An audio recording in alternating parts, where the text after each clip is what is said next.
ಇನ್ನು ಅಕ್ರಮ BPL ಕಾರ್ಡ್ದಾರರ ಮೇಲೆ ಒಂದು ಗದಾ ಪ್ರಹಾರ ಈಗಲೂ ಕೂಡ ಮುಂದುವರೆದಿದೆ. ಮತ್ತೆ ಈಗ ಮುನ್ನೆಲೆಗೆ ಬಂದಿದೆ. ಅಕ್ರಮ BPL ಕಾರ್ಡ್ಗಳ ಒಂದು ಆಪರೇಷನ್ ಮತ್ತೆ ಮುನ್ನೆಲೆಗೆ ಬಂದಿರುವಂಥದ್ದು. ಆಹಾರ ಇಲಾಖೆ ಅಧಿಕಾರಿಗಳು ಒಂದು ಮೆಗಾ ಆಪರೇಷನ್ಗೆ ಈಗ ಕೈ ಹಾಕಿದ್ದಾರೆ. 3 ತಿಂಗಳಲ್ಲಿ 15,056 ಅಕ್ರಮ BPL ಕಾರ್ಡ್ಗಳನ್ನು ರದ್ದು ಮಾಡಿದೆ. ಸುಮಾರು 5,632 ಕಾರ್ಡ್ಗಳ ವಿಚಾರಣೆಯನ್ನು ಇನ್ನೂ ಕಾಯ್ದಿರಿಸಿದೆ. ತಾತ್ಕಾಲಿಕವಾಗಿ ಅವುಗಳನ್ನು ಕೂಡ ಅಮಾನತಿನಲ್ಲಿಟ್ಟಿದೆ.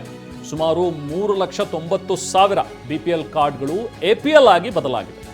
ಸುಮಾರು 4,10,000 BPL ಕಾರ್ಡ್ಗಳು ಆ ಕಾರ್ಡ್ದಾರರಿಗೆ ಆಹಾರ ಇಲಾಖೆ ಬೆಸಿ ಮುಟ್ಟಿಸಿದೆ. ಈ ಮೂಲಕ ಸುಮಾರು 14 ಲಕ್ಷ ಅಕ್ರಮ ಫಲಾನುಭವಿಗಳಿದ್ರು. ಆಹಾರ ಇಲಾಖೆ ಅವರೆಲ್ಲರಿಗೂ ಕೂಡ ಈಗ ಶಾಕ್ ಕೊಟ್ಟಿದೆ. ಸ್ವತಃ ಆಹಾರ ಇಲಾಖೆ ಕಾರ್ಯಾಚರಣೆಯ ಅಂಕಿ ಅಂಶಗಳು ಈಗ TV9ಗೆ ಲಭ್ಯವಾಗಿವೆ. ನಿಮಗೆ ನಾವು ತೋರಿಸ್ತಾ ಇದ್ದೀವಿ ಸ್ಕ್ರೀನ್ ಮೇಲೆ ನೋಡಿ. 3 ತಿಂಗಳಲ್ಲಿ ಸುಮಾರು 15,000ಕ್ಕೂ ಹೆಚ್ಚು BPL ಕಾರ್ಡ್ಗಳನ್ನು ರದ್ದುಪಡಿಸಿದ್ದಾರೆ. 15,056 ಟು ಬಿ ಪ್ರಿಸೈಸ್.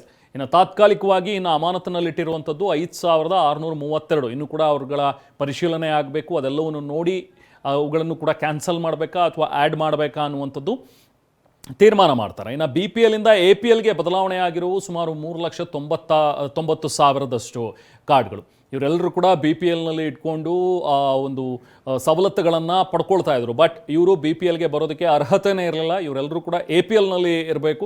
ಸೊ ಹಾಗಾಗಿ ಇವರನ್ನ APLಗೆ ಈಗ ಟ್ರಾನ್ಸ್ಫರ್ ಮಾಡಿದ್ದಾರೆ. ಇನ್ನು ಉಳಿದಂತೆ BPL ಕಾರ್ಡ್ಗಳು ಒಟ್ಟು ಏನಿದು 1,13,56,089. ಅಂತ್ಯೋದಯ ಕಾರ್ಡ್ಗಳು ಸುಮಾರು 42,94,924. ಒಟ್ಟು ರೇಷನ್ ಕಾರ್ಡ್ಗಳು 1,53,65,889.